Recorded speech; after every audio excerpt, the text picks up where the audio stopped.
Cette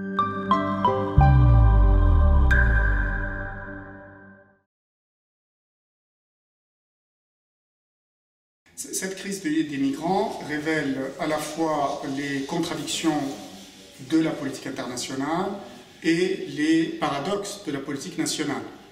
Au niveau international, vous avez des pays qui sont étonnés par ce flux de réfugiés, alors que les deux zones de conflit viennent justement de la volonté de ces pays de ne pas résoudre ce conflit. On a même un réengagement massif de la Russie dans le conflit syrien. On a la France qui a décidé également de s'engager dans ce conflit par des bombardements. On a tous les pays quasiment qui font la guerre dans une zone, et donc les populations fuient cette partie-là du monde et fuient ailleurs. Et en même temps, on a tout le monde qui veut éventuellement fixer ces populations et ne pas les voir échapper ailleurs. Donc il y a une contradiction entre l'aspect humanitaire et l'aspect militaire dans ces priorités.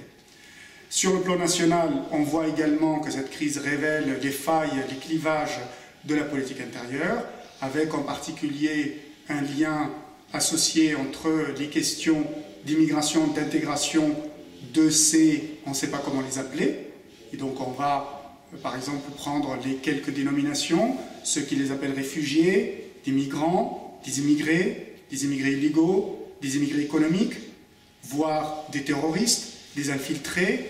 On a de tout, c'est-à-dire qu'à chaque fois, avant même d'avoir vu ces individus, en fonction des camps politiques qu'on a aujourd'hui en France, les individus sont pré-étiquetés, sont pré-labellisés, et donc bien évidemment ceux qui veulent le recevoir vont les qualifier de réfugiés. Or on sait que le réfugié c'est un statut qui s'obtient après un examen. On est, au cours de cette période-là, on est demandeur d'asile.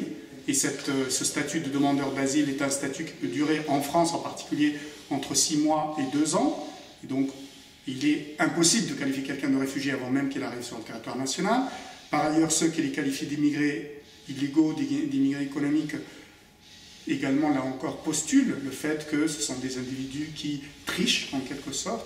Donc, on est face à un jeu politicien aujourd'hui en France qui ne gère pas le problème et qui ne le résout pas en réalité. Bien sûr, puisque l'accueil de ces individus, de ces personnes, dépend strictement de la dénomination qu'on va leur accoler. Et par conséquent, il y a une lutte aujourd'hui qui est terminologique, en quelque sorte, à travers ces mots, où chaque parti, chaque camp politique essaye d'imposer en réalité sa propre dénomination et sa propre terminologie. Donc pour simplifier, on peut dire qu'à travers les mots, on reconnaît le positionnement politique.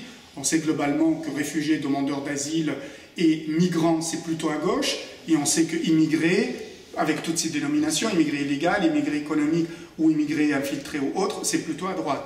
On est plutôt aujourd'hui dans une lutte terminologique, alors que personne n'en sait rien, puisque ces personnes n'ont pas été encore examinées, n'ont pas eu d'interview, il n'y a même pas de centre de tri à la base, il n'y a pas de centre de filtration à l'intérieur de la communauté. On est sur un jeu politicien, sur une lutte politique, d'abord terminologique et ensuite idéologique, qui déterminera dans l'avenir l'accueil de ces personnes.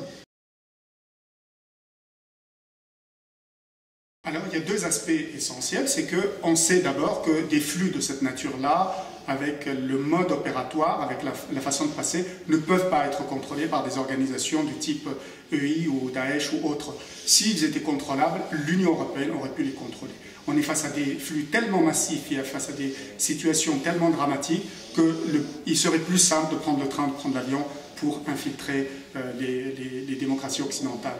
Et donc on sait que ce n'est pas le mode le plus facile d'infiltration de ces migrants ou de ces réfugiés, peu importe comment on les appelle.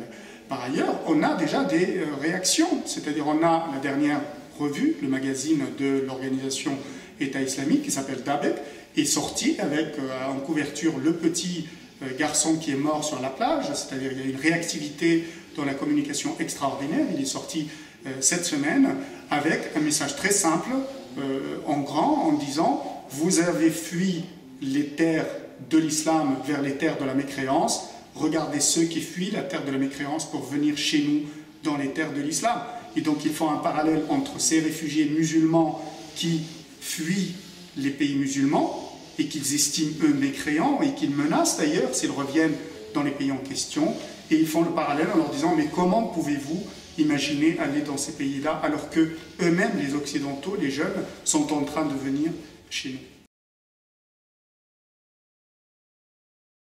Ah oui, tout à fait. L'instrumentalisation de ce phénomène est extraordinaire et ce qui fait qu'aujourd'hui on est face à un dilemme, c'est-à-dire que ces populations qui fuient les territoires sont menacées là-bas par l'organisation de l'État islamique qui les considère comme des musulmans non purs et donc qui veut purifier la population. Il y a une purification ethnique et religieuse qui se met en place. Et à notre côté, on a en France une sorte de débat franco-français sur la question de l'immigration et de l'intégration qui est totalement absurde au regard de la situation humanitaire de ces populations.